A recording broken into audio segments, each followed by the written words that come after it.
Thanks, Jobin, for the wonderful introduction. So my name is Leo. I graduated from UCI this year with a Bachelor of Science degree in Human Bio.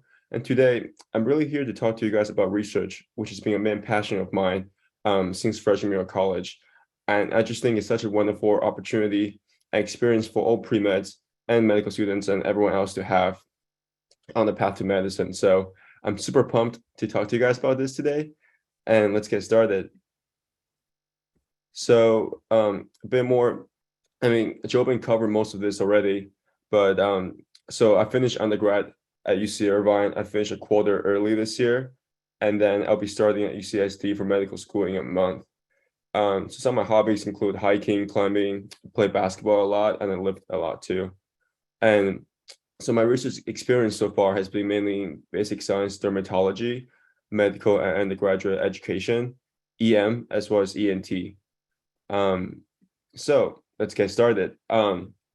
So feel free to pause and ask me questions if you guys can.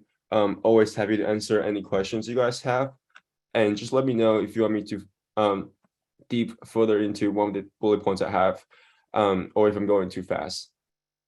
So from my experience, there's mainly been three types of research, especially for pre-meds. There's the basic science research, translational, and clinical research. So basic science might be what most of you have most experience or have more idea of. It's basically where you go into a laboratory, and oftentimes the research will be involving animal models, whether it's mice or fish.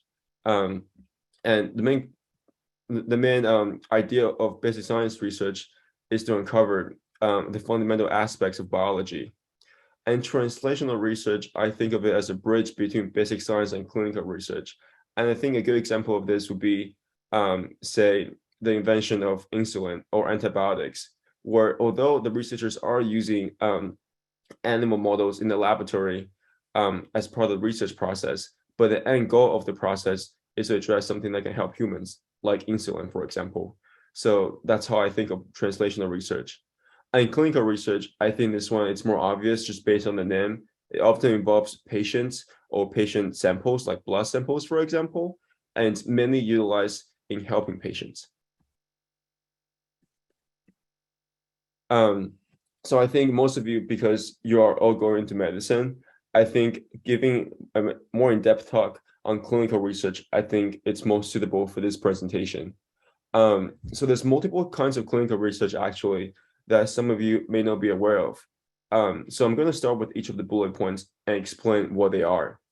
So a case report, it's basically where, say, the physician in the hospital encountered the patient with a very unusual presentation of her symptom.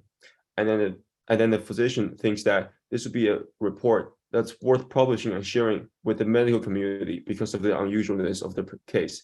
And they'll write it up as a case report, as a publication. And the case series takes a little bit more in depth than case report. For example, if multiple patients came in the same couple of weeks with the same unusual presentation, then all of them also have found to be going to the same restaurant, for example, and ate something unusual, then that could be a case series for the physician or the researcher to publish to help the medical community to be more aware that there may be an underlying commonness in all these cases. And then a step further from case series, it's literature reviews. Some of you may have heard of this or have read this before when you're writing undergraduate papers for your classes, but literature reviews are essentially a summarize of the existing research that have been done on a given topic. And then the researchers, what they do is they go through each of the papers, they summarize the main findings from each paper, and they concisely present this in what's called a systematic literature review, so that other students or other researchers, instead of going to each article and doing the research themselves, trying to find what has been done on a given topic, they go through this literature review article, which concisely and informatively summarizes everything that has been done on this given topic. So for example, right now I'm working on a paper looking into space cardiology. So we're looking at how the heart adapts to conditions of the space. And so we're summarizing basic science papers as well as clinical papers in hopes that readers in the future, by reading our paper, they have a good understanding of the existing research that have been done on space cardiology. Now, retrospective studies, just purely based on the name, retrospective means looking back in time. So retrospective studies often involves looking at patients' charts, to review patients' charts, for example, and trying to evaluate, say, the outcomes of a given procedure. So, for example, let's say if a given study wants to look at, whether this particular new technique for head and neck reconstruction, it's particularly effective, then they will go through, say, the past 10 years or past 5 years of all patients who have received this particular surgical technique, and they evaluate the basic demographics, BMI, and the surgical outcomes. And then that's called a retrospective study because they're going back in time to see the data from previous patients. And prospective studies, this perspective means going into the future. So in these cases, it's mostly about enrolling patients for a given study. And oftentimes it could take the form of, say, a clinical trial where they want to evaluate the effectiveness of a particular new medication, and they'll actively enroll patients into the trial to evaluate the long-term health outcomes in the future. And that's called a prospective study. One thing I want to point out is on the right-hand side, you can see I have an arrow here pointing down, and then I've noted this arrow as length of time and impact. So length of time, what I'm referring to here, is how fast and how efficiently can you finish one of these projects. So a case report, oftentimes, as you can tell, it's a case regarding a given patient, and that doesn't take that much time to write about and publish because oftentimes all the data for this given patient, it's already in the EHR health record, and it doesn't take much stats or analysis to write such a report. So that's the quickest in time in terms of publishing. Obviously, these are rough estimates.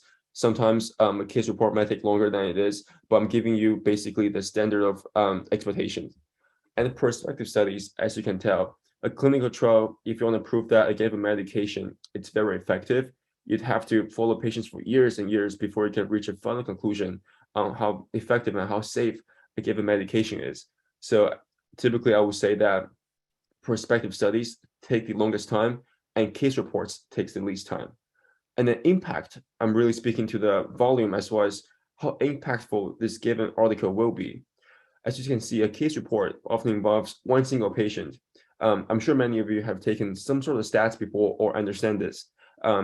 If n equals 1, the conclusion might not be that valid, and because it could be always due to chance. So case report, I would say, typically have the least impact in terms of the conclusion as well as the knowledge that it's able to give.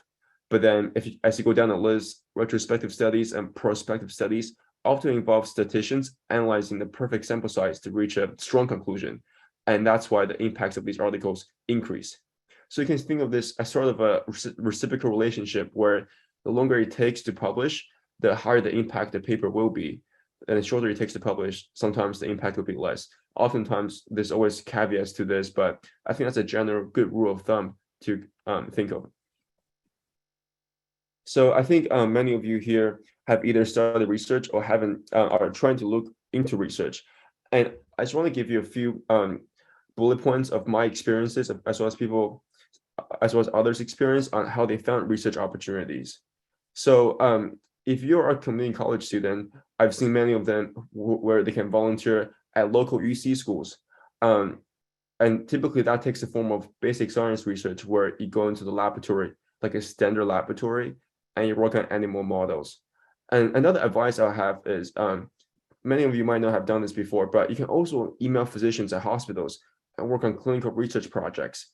And many UC hospitals, take UC Irvine or UC San Diego, for example, in each department website, they have the physician's name listed, their email listed, as well as a PubMed index of the paper that they've published in the past. So it's always very helpful and interesting to me as well to go through what kind of articles have this physicians published in the past. And you can always email them and reach out for clinical research opportunities. And I tend to think that clinical research, it's a little bit more flexible because oftentimes if you're writing a case report, a retrospective review, or a literature review, you can be doing these things from home. And it's a lot more flexible for many busy pre-meds if you want to maximize your time studying, as well as maximize your productivity with research. And if you go to a UC school, for example, many UC schools offer elective opportunities in research. So for example, UC Irvine offers a class called BioSat 199, where they pair you with a research mentor in the laboratory, and you can work with them to further your research. Another thing is sometimes you can also do research. Doesn't have to be anywhere near you or in the vicinity of you. It can also be research faculties from schools that could be far away from you. So, for example, if you're interested in doing say GI research or cardiovascular research, but somehow the topic they're interested in it's very niche, and only a given researcher from a school far away from you, say Yale or Harvard, does it, you can always email the faculties and express your interest. And oftentimes you can ask whether there's any remote clinical research project or anything like that they can help with. And I've heard that people tend to get good responses if they email the right people. And also, you can always do research with professors who you've taken classes with. I know many of my friends in the pre-med career, they've taken a class with a professor and really liked the topic that the professor does research in. And then they would join the lab later on in the future and work with them. And last but not least, I've also seen many people work with The other thing that I would add too is that if you're attending a community college, your classes are much smaller, and most of your professors have done research at these bigger universities, and they may have colleagues that are doing research that either they went to school with or work with on educational things. I know that I had a research experience that actually my organic chemistry professor hooked me up, and it was literally 25 minutes from my house. So it's a place that you could definitely, if you get to know your professors, what they've done, what their degrees were in, what kind of research they've done. I mean, don't I would say don't go up to them and say, "Hey, do you know anybody that could do research?" But say, "Hey, you got a PhD. What did you get a PhD in? What was your research about? What did you learn?" And then kind of get to gauge them that way instead of just saying, "Hey, hook me up with the research." That's probably not the best way to go, but they know a lot of people through their networks. Perfect. Thanks, Jobin. Yeah, that's a great point. Sometimes even if the research that your professor is doing doesn't interest you, but then if it's tangential related to the field they're interested in, you can always ask if there's any colleagues that they know who might be doing the kind of research that you want to do, and then go from there. And last point I just want to say is that many times this works particularly well, I think, with pre-med students. I've seen people who work in, say, a psychiatric clinic, and the physician at the clinic may be interested in doing some research. And you can always ask them if there are any projects or ideas they have in mind. You can work with them. And then medical students is another great way to work on research projects with. Nowadays, many medical students do research for the residency specialty of interest, and they have many projects going on. They can always help out. So I think asking medical students is always a great door to get into the world of clinical research, in my personal experience. So I think how to best reach out to faculties if you're emailing someone. I think most of you, if you're not talking to the professor in person, you'll be emailing them for the first time if you haven't met them, and then to set up an appointment to meet with them. So I think the first important thing you guys want to do in the email is that you have to prepare a very academic CV. So I think this is very different from a resume, where a resume mainly lists your past experiences, and the format of resumes, it's mainly tailored to jobs, but an academic CV lists everything in a more academic and so as more professional way. And I found this great resource from Ohio State that you guys should check out via this link. That's a great example of an academic CV. And another important thing, I think, when you're reaching out to someone new is that you want to make sure you demonstrate an understanding of their research projects. So as I said before, if you're looking up a faculty online, oftentimes you can find what papers they've published in PubMed or Google Scholar. I think it's very important to read through the relevant research papers that you're interested in, really understand what they're talking about, and especially making sure that you cite the papers when you email them and demonstrate your understanding. That to them just shows that you've taken one step further to showcase your interest in the research versus just emailing a bunch of people without really understanding what they do. So by showing that you've taken the initiative to demonstrate, to read the papers and then demonstrating your understanding will go a long way in the future. It helps of bonding with them as well as looking for any productive opportunities. And obviously, construct a professional email. I talk more about that in the next slide. And just don't be afraid to send follow-up reminders. I know many physicians and professors are super busy with schoolwork as well as clinical work. And oftentimes it's not that they don't want to respond to you. It may be just that they've been super busy with deadlines and grant deadlines or anything they have going on with their lives. So make sure you send them reminders as well. Yeah, the other thing is that a lot of these big universities have spam folders, and so it may have been stuck in the spam folder. So I would just always re-forward that email. I would say probably after the third or fourth time, I wouldn't bother them anymore, and you move on. But yeah, so this is something that could happen too, is they could get stuck in a spam folder and not read it, and so just re-forward it again within like I would say give them at least 2 weeks and then re-forward that email. Yeah, I agree. Typically, I would say we can have for 2 weeks is a good time to follow up. Yeah, thanks, Jobin. So here's some. And the other thing, oh, sorry, I'm just gonna put this one too. Professional email. This also includes what email you're using. You don't have to use your school email if you use a Gmail, but I'm shocked at some of the emails people send from like, spank my monkey at gmail.com or things like that. Do not do that. That's literally, if somebody sees that, they will like say this is not a serious person. I always think the thing about email is it's your first name dot last name at gmail.com. If you have like John Smith, then come up with something that's like John dot Smith, you know, I don't know, 87, the year that you were born, or something like that, that's very distinguished, that it's not like, your pet name or whatever. And you would be shocked. I mean, I've did a program, and I was dealing with pre-meds, and some of the emails that they were using was literally like very vulgar and very foul. So don't do it. Yeah, don't do that. Yeah, make sure you either have a very consistent personal email that you can use, or you can use your school email. Yeah, thanks, Jobin. So so in terms of speaking with email and adequate, I think one thing I don't have on this slide is that it's very important to set up a professional signature, in my opinion.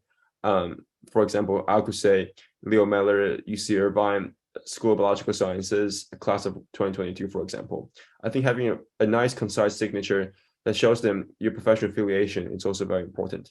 Okay, so in terms of the content of the email itself, obviously you should start off with your name and which year you are in which school. And then oftentimes, if you're in an honors program at your school or in some sort of prestigious programs or got a scholarship, I think you should mention that in your email as well to demonstrate your expertise. And then next, it's really the meat part of the email, which is first of all how you came across the research. If you were recommended by someone else to do research with them, you should definitely mention who recommended you, as well as why you're interested in the research. And next thing is you should make sure you demonstrate an understanding of the research as well. I mentioned this briefly earlier that you should try to cite the papers in your email if you could. So if someone published a paper on Nature and you really liked the conclusion or what they were doing, make sure you cite that in your email and say how you read through the paper and thought this was really interesting, and just really express your passion about the research in the email. I think that will go a long way in the future. And obviously what you're interested in with the research expertise and really how you may help. This may be a little hard nowadays because I remember when I started off doing research in the beginning, I didn't really have any skills that can help professional researchers with. So I think just demonstrating that you're a hard worker and join this, and just be really professional and punctual and efficient with your email responding, and how professional you are with your words and grammar. I think that's demonstrating the first point that, hey, and this guy is really serious about research and he's here to help. And then you can set up with meetings with the professor. But the thing is, many times doctors and attendings and professors, they may be extremely busy. So sometimes you could also say in the email that you'll be happy to meet with one of the grad students, medical students, or postdocs in discussing the research further, which oftentimes, in my experience, graduate medical student or postdocs are actually most hands-on with the project. So working with them firsthand will be really beneficial. Yeah, this is like a really big thing. The PI or the lab person may only come into the lab once a week. They're either in their office or doing other things. So you think that, oh, wait a minute, this research person, postdoc, or and that's like that is a really good way to hurt yourself, is because they're the ones who actually intimately know the research and everything, and they're the ones who could put a good word for you or a bad word for you, and so treat them as more important than the PI, because you may only see the PI once a week during the lab meeting, and you may never see them again, and so they're not, so if you want to get a letter of recommendation, want to work on another project, they're not the ones. They're going to ask the person that directly worked with you. And if you were someone who showed up late or was rude or didn't follow through, um, they're the ones who are, they're the ones who are going to tattle on you in a sense. But in a sense, they're ultimately responsible for you. Perfect. I 100% agree with what Jobin said. If you look at publications by professors or doctors, you realize that many times on the publication, their name will be the last on the author list. And the first or second author oftentimes be a graduate or medical student, which means that they've taken the most responsibility and duties in carrying this project to fruition. So oftentimes they're the person you should be really working with intimately every single day. And then the professors and PIs really there to serve as a mentor to overall guide the project, but they may be the most hands-on and they may not know the most about the project. So let's suppose that everything went well, you emailed someone and you're in the lab. So now you want to make sure that you make the most out of it. I think this is really the key point of this presentation. It's how do you make the most out of research? I think I've seen many undergraduate students before working in labs for years, but they can't really get anything out of it because they oftentimes just run repetitive experiments day after another, which is not to say it's a bad thing, but is that you want to take your skill set further when you're doing research and really do things that are challenging and stimulating for you versus running mundane tasks day after day. So I think the first important thing is to be reliable. This might be an obvious point to you, but I would like to say that I think in research settings, oftentimes being reliable actually isn't that common sometimes. You want to make sure that you're very punctual in responding to your emails, and you want to make sure that when people give you a task, you make sure you finish it and you do it to the best of your ability. Because every time when you finish a task well, that leads to opportunity for a new task, a new projects. And that has worked out with me really well in the past, where if I've done my first project really well, people tend to see that, okay, so this guy is serious about research, and that they will send me more projects along the way for me to finish and publish. So I think being reliable is definitely number one key thing you want to make sure you do. Yeah, and one thing I would also add is they're not going to give you, and this has to do with life, anywhere between doing research to even being a medical student or anything in life. They're going to give you first one or two or three small tasks, and if you could do it, they're not going to give you the big project. They're not going to give you the most glamorous thing. The first task they may give you is, hey, go wash those glassware, and they will go look and see what kind of work that you put in. So the first few tasks they're going to give you, they're going to be very mundane. They're going to be very lame to you, but that's going to be the one that's going to really um, prove to them that you're someone who's serious. Because if they give you something, go wash those. This is just an example. Go wash those glassware. You're like, oh, this is just below me. Gosh, why don't they just hire somebody else to do it? Or it's not my job or whatever. Then they'll probably like, you know what, this is not a serious person. And this has to even do on your rotations and things. They're not going to let you do heart surgery right away. They're going to have you do very menial tasks at first, and so with research, that's the same thing: showing up, being on time, being early. There's a saying: if you're on time, you're late. If you're um, late, you're gone, and if you're early, you're on time. So if you're going to meet with someone, don't show up right on time. Show up 30 minutes before. Certainly with busy doctors, and I'm sure Leo could tell you that when he was meeting with the auto ENT doctors, they made him wait around quite a bit. Yeah. Now a lot of those meetings are happening on Zoom, so that goes the same way too. Show up early, wait for them, because they're busy people and you need them. They don't need you. They could find 100 of you.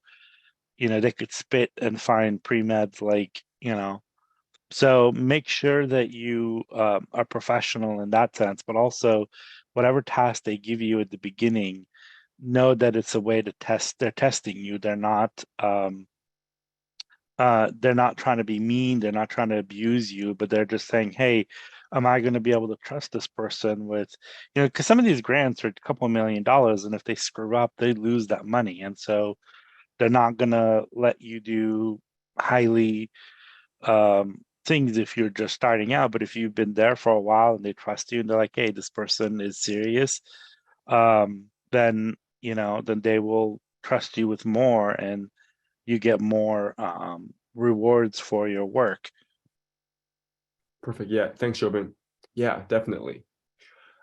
So going hand in hand with what Jobin just said, I think an important thing is you can't be afraid of the work. I think many pre-meds or in general, I think even me, I'm guilty of this point as well, is that sometimes when I see a particularly challenging task, I may tend to shy away from it because I think it's natural for humans to first react to a difficult task is that, hey, I don't think this is for me, this might be above my pay grade, maybe it's for someone else. But I really think what's important in research is that you're always going to be uncomfortable. If someone's asking you to run stats, asking you to help write a paper, it's going to be intimidating the first time because you've never done it before. And I think the main point here is that you can't be afraid of the work. I think instead seeing it, I mean, the way I see it is that every time I'm asked to do a new thing, I see as a new opportunity for me to learn because I know in the future I'm going to be doing plenty more of these things. So you can't be afraid of the work. And really, if you know there's a task out there that your mentor would like to be done, take the task, help them out. By doing so, you really build the trust with your mentor, and that's only going to lead to more things to come in the future. And complete tasks. Jobin, sorry, go ahead. Yeah. Oh, no, go ahead. Sorry. Oh, yeah, perfect. Okay, thank you. So also complete tasks well before deadlines. I know many undergraduates in college were busy. Oftentimes you might be turning things in last minute, but just know that if you're turning things early and do it well, that really shows that you're committed to research and that your mentor will also just trust you more with things as well. And paying attention to details. Okay, so here I'm going to tell a little story about, I guess, my first clinical research opportunity that I had sophomore year of college. So this was with at the time it was with two fourth year medical students at UC Irvine. So to join the research lab, there was actually a little tryout task. Think of high school sports tryouts. It was very similar, where they give me a small task to do, and they wanted me to do it in a week. So I was so excited that I actually finished the task the same night, and then the task basically involved a lot of data collection online. So I specifically cited all my sources when I was looking up the data, and literally I sent over my completed task the day after, and I got hired literally the day after, a week before when I was supposed to turn in the work. So I think just really paying attention to details and finishing things beforehand really helps a lot. And so on the same story, I want to tell you that you really can't be afraid of the work. Because I was so punctual and so efficient with finishing each part of my research task. Towards the end, they actually asked me to draft the research manuscript myself. So I did draft the whole entire research manuscript, and that placed me ahead in the authorship lineup against all the other students who are also working on the project.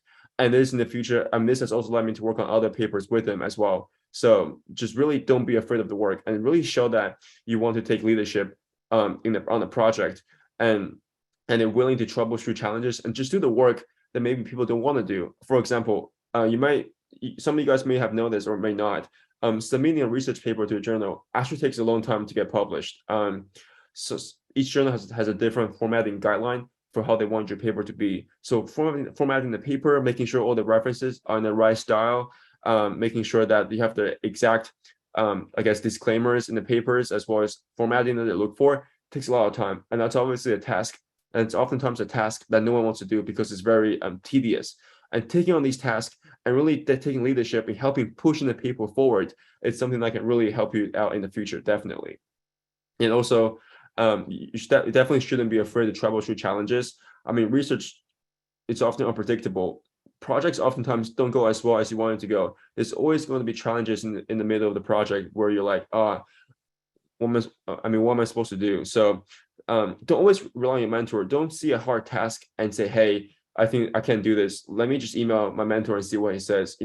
At least take the initiative to troubleshoot the challenge yourself and propose a way to resolve it to your mentor. In that case, even if you can't figure out yourself, your mentor knows that you've tried it, and that it's also good for your experience to try these challenges yourself, because one day you're going to be attending a physician. You're going to have to troubleshoot these challenges yourself in the future. So always try to challenge yourself when you could.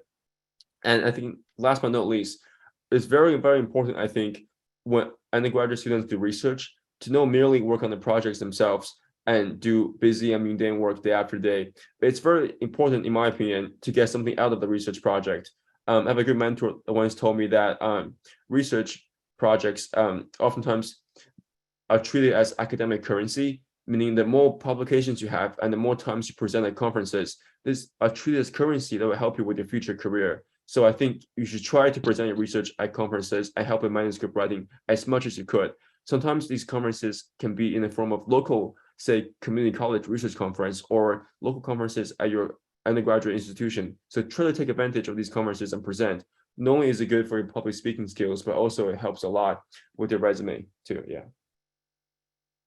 Plus, you get to go to some cool spots on vacation too. You can make a vacation out of it. One of the things is also with research projects, and this is something they'll do. This is another test that they'll do, is they'll give you a couple of articles, like journals, and they say, go read it and come back. Now, 9 out of 10 times, those articles are really, really hard. They're really, really boring, and you're not going to understand any of them. If you come back and say, yeah, I didn't understand it, that's like also a really bad sign that you're not a serious person. So you basically take that article, you highlight it, you underline it, the things that you understand, the things that you don't understand, write down questions, go back and ask questions.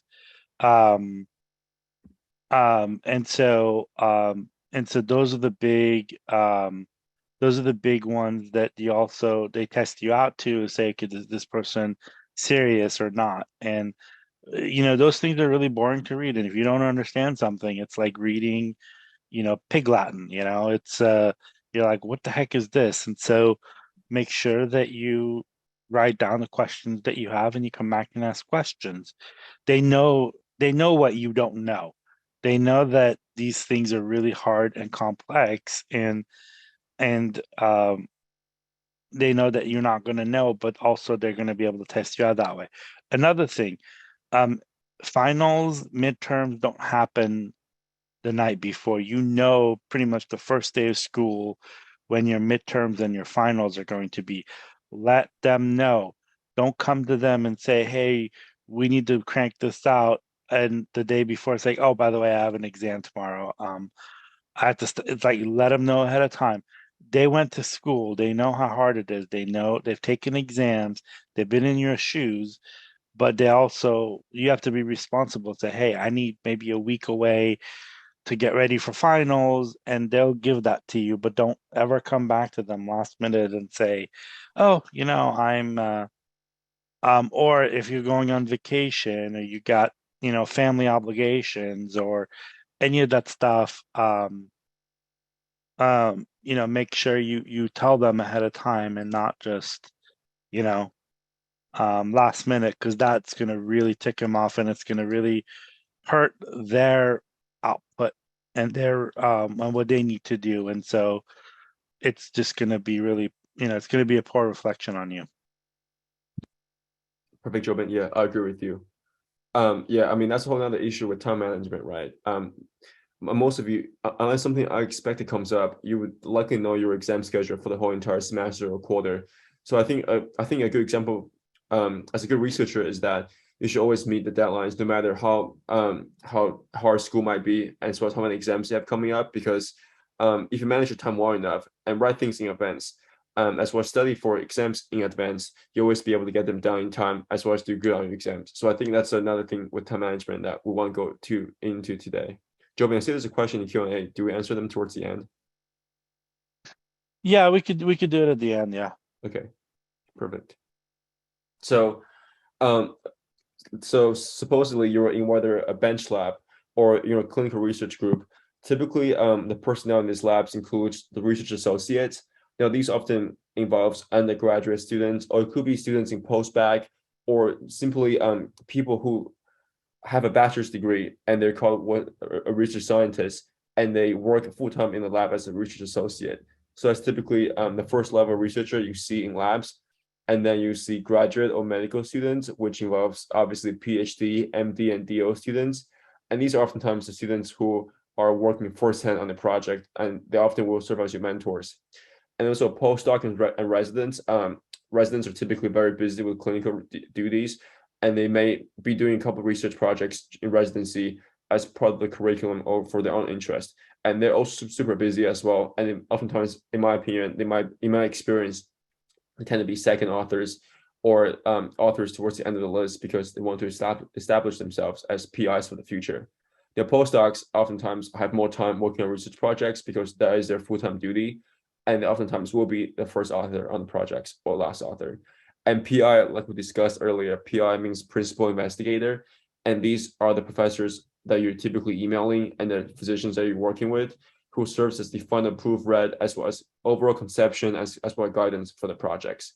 So we went through this many times. I won't discuss too much about this anymore, but make sure you really have a good connection with your grad medical students and your postdocs and residents, because they often influence what authorships you will get, as well as your letter recommendations for medical school apps or any graduate school applications.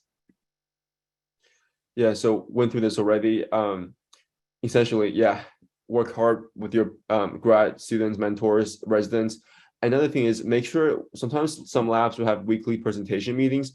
Really make sure you come prepared well. Don't just speak on top of out of your head without any actual slides or presentations. I think that first of all, it's pretty unprofessional. But having a well-decorated slide with images of the microscopy slides you've been examining in lab, or whether a bullet points of what you've been working on the past week, just even like a small PowerPoint slide that concisely summarizes what you've done, really goes a long way in showing how dedicated you are to research and how committed you are.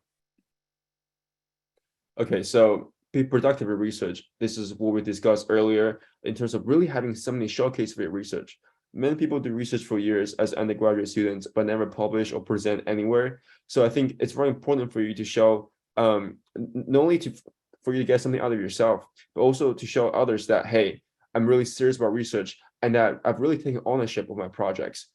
So by say getting research grants, presenting in conferences, and running manuscripts, this really shows that, hey, not only did I do the tedious work for this project, but I've actually intellectually communicated as well as contributed to this project.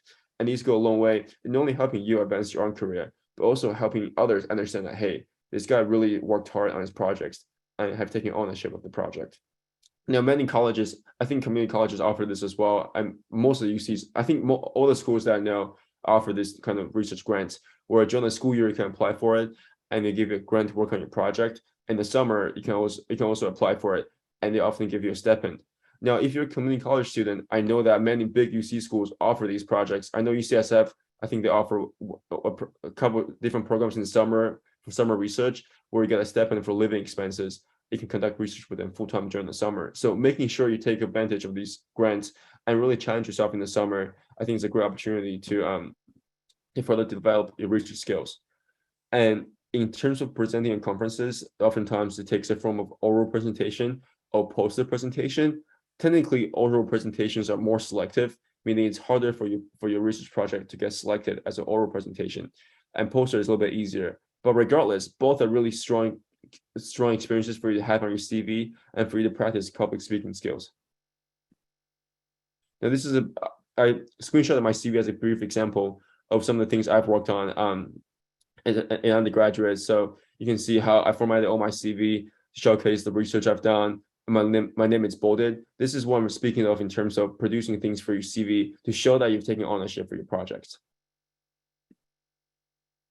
Okay, so I think I just want to say though, that's very impressive for an incoming first year medical student. Thank you so much. That's the outlier. That's not you may see an incoming first year medical student like have maybe one or two. Is that 6 or do you have more? I mean, this is just the presentation I have, but there's quite a few more papers and other things, but it's just a glimpse of Wow. yeah. Yeah, no, that's pretty impressive. And first authorship, wow. Second authorship, holy moly. Thank you. Thanks, Jobin. But yeah, I think just really taking ownership of your projects and really pushing them forward. I think that's what helps you get more projects, being a first author, for example. So I think these are all things that people should try to do as an undergraduate student. Now, last but not least, I think this is something that I really want to make sure I come across in this meeting, which is what are some things you can do? Sorry, my slides are a little glitchy. What are some things you can do right now to develop strong clinical research skills? I mean, these are things that I wish I knew before going to college or joining college early on in my career, which I think would have really helped me push my research even further as an undergraduate student. So first thing I really think you have to read medical papers. I think oftentimes when you're helping out with research projects, especially if you're helping a medical student with his or her research projects, your task might be to help, for example, write an introduction for their paper because they're too busy to write. So I think writing is really the first important thing that I should know how to do. Writing abstracts, writing grants, writing papers, and all that comes down to really reading medical papers. The more you read, the better you write. I really believe that to my heart. I think when I first started writing, I really wasn't any good at it. But the more papers I've read on my free time, and the more I understand how they structure, what are some key points you should always talk about in your introduction section of a paper? I think that's a key point to really refine your writing skills. So read medical papers and learn how to write a case report. A case report is the easiest form of clinical publications you can have. I know freshman students at UCI who's been helping with case reports too. So case reports, you can find them very easily online. They're very accessible, and the writing itself really isn't that hard. So if you learn how to write a case report, that could be a skill set that you can mention on your CV, as well as when you email physicians, and that really go a long way in terms of helping you get published. And something else that I think doesn't take too much skill sets to do, it's literature review. So there's a very specific guidelines for literature review called PRISMA. So I think it's very helpful for you to read through PRISMA and understand, okay, what are the components of a literature review, and learn how to conduct one. I think most undergrads who I've seen who publish a lot of papers have been publishing most clinical research on case reports and lit reviews. So knowing how to write a literature review on a case report can really help you go a long way in terms of maximizing your clinical research as an undergraduate student. And then here are something else. I mean, stats are hard. I would say, like, I'm not expert in stats either, but learn how to do stats on your free time. Say, you have a couple hours in the summer that you want to burn. You can always try to find ways to do tutorials on stats. It doesn't have to be professional software like SPSS or Stata. If you know how to efficiently run like a regression analysis using Excel, or you know how to differentiate between different t-tests, they have a long way as well that you can mention in your CV, as well as helping produce a publication too. And last but not least, I've discussed this many times, learn how to write scientifically. I think that's really the most critical part of research, especially clinical research for undergraduate medical students. Know how to write. Writing is the most important part, I think. Knowing how to write a very concise and smooth flowing manuscript or abstract help you go a long way in terms of producing something for your research. So I guess just last thing is really have a proven record of accomplishing things. In all my research experience so far, the things I've done well the first time, my mentor always give me more projects to work on, and that leads to more publications and more authorships. So once your mentor know that you're a responsible and hardworking and punctual individual, more projects will definitely come. So I think that's a takeaway point here, is that you really have to be committed and be professional and be responsible for your research projects.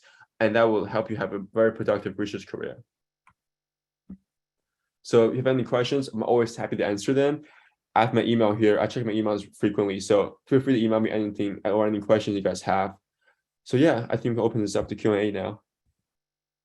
So the first question is, I was wondering if you can speak more about how to get paper published and what the process is like. Can I get my research paper or PowerPoint published on my own, or is it part of a SURE program or something like that? You mean a SURF program, a summer undergraduate research fellowship?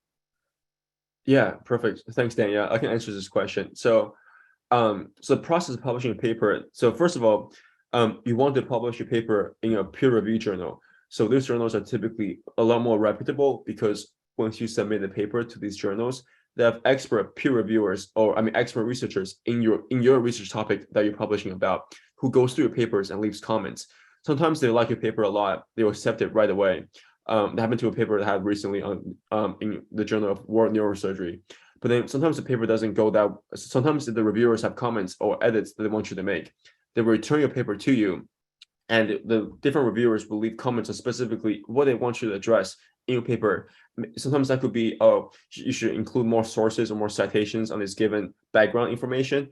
Or it could be that, hey, they want you to rerun the stats and include this variable, include that variable. It's a very tedious process, but also very beneficial as well, because these are oftentimes very constructive experience feedback that you want to take into account to help improve your paper and improve your research experience.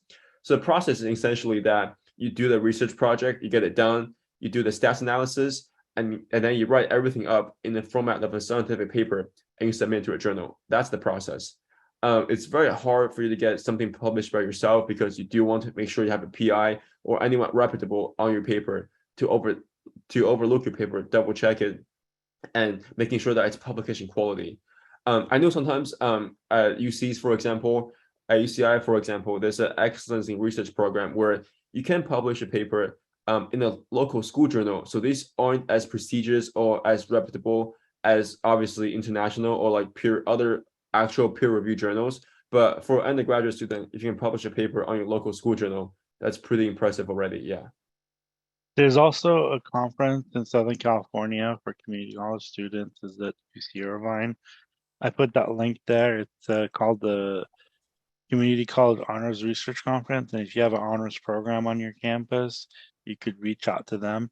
But also a faculty, if you want to work on a project with them, they would love to work with you on that. And so I put the link on there. You could take a look at it and then find a professor who would sponsor you. But realistically, I mean, you're not at the point where you could just publish something on your own. You need to have, first of all, there's a lot of ethical issues. Um, um, sorry. Um, there's a lot of ethical issues in terms of IRB and but also like you don't have any street cred um to uh sorry, you don't have a lot of street credibility to be able to do a research project on your own and anybody take you seriously for it. So doing it with a professor at the community college, there's a lot of opportunities like that. There's actually another question. My chemistry teacher at community college offered me to help him with his research together with other community college students, but aside from doing my thesis 5 years ago, I don't have research experience.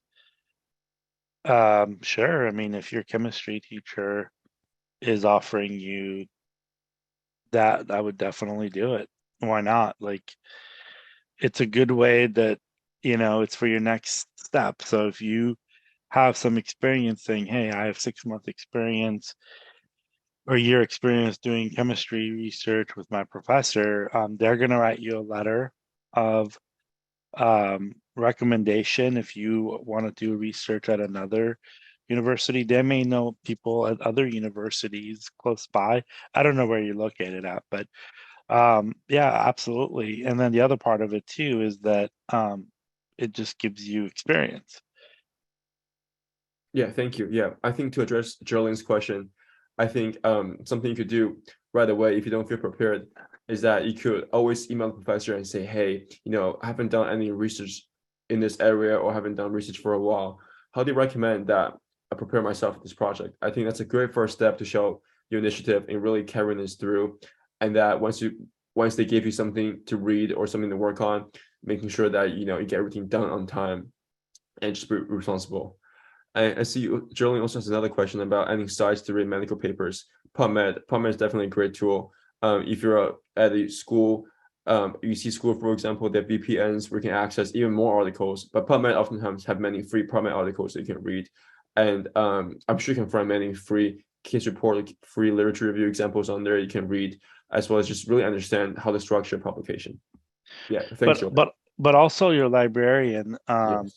your community college library is actually on a network of a lot of things, but also asking your librarian.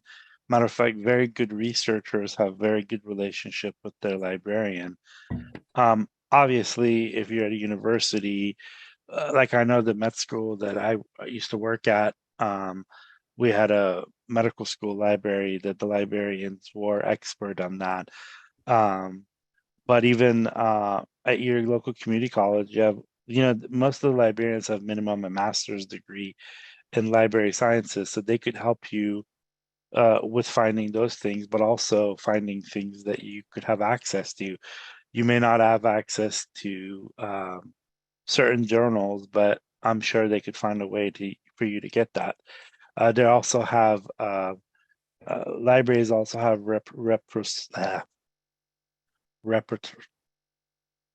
basically, if you want something that's not at their library, they could get it from another library. It's reciprocity or something like that. So, yeah, you'd be surprised. Like I've done things. I worked on a little research project and I didn't know where to start. And the first person I went and saw was the librarian before I met with the PI, and actually made me look really smart. So, yeah. I agree. Yeah. Librarian is a great way to turn to if you're unsure what to do.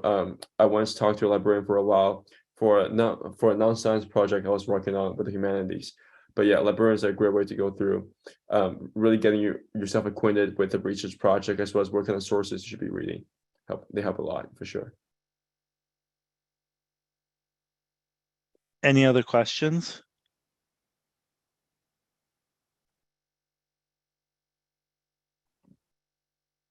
Anyone? No one?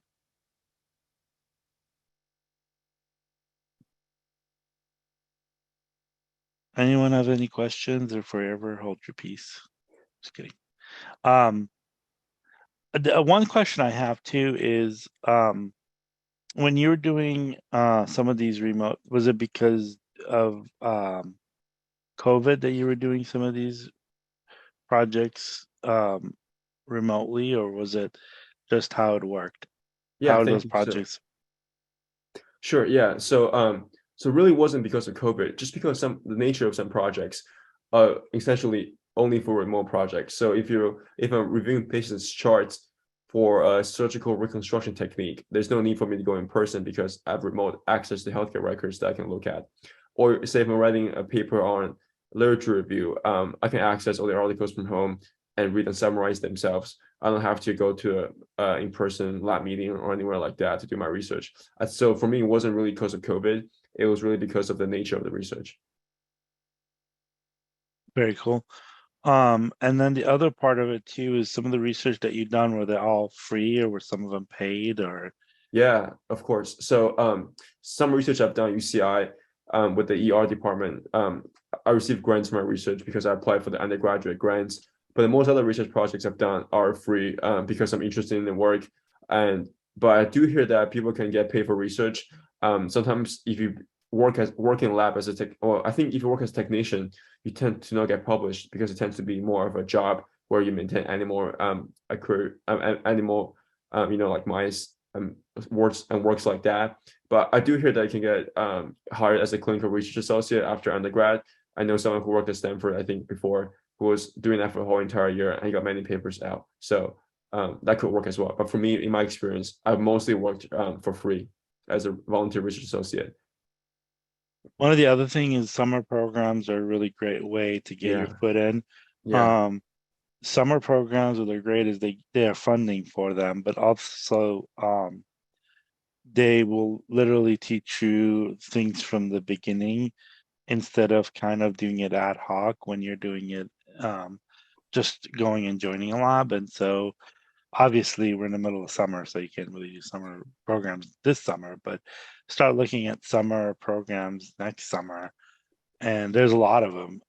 And so definitely take a look at them. yeah. I agree. Well, if anybody doesn't have any more questions, we're going to let our speaker go because it's beautiful out, and I'm actually going to bed because I worked last night. So, anyone else have any questions? Going once, going twice. All right.